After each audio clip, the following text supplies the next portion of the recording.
সুবহানাল্লাহ। এরপরে দেখুন মৌমাছির দ্বিতীয় বিজ্ঞান, ইঞ্জিনিয়ারিং টেকনোলজি।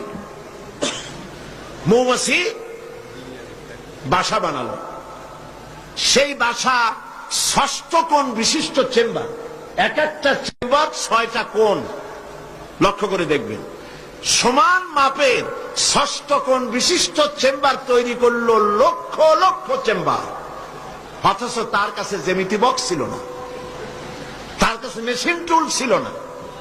পরিমাপ করে সুন্দর করে এটাকে এভাবে সাজাইয়া এই মৌমাছি ভিতরে মৌ ঢুকাইয়া আবার চেম্বার গুলির মুখ আটকায় দিল, যেন ফোটা ফোটা হইয়া যা সে সঞ্চয় করেছিল তা যেন পড়ে না যায়।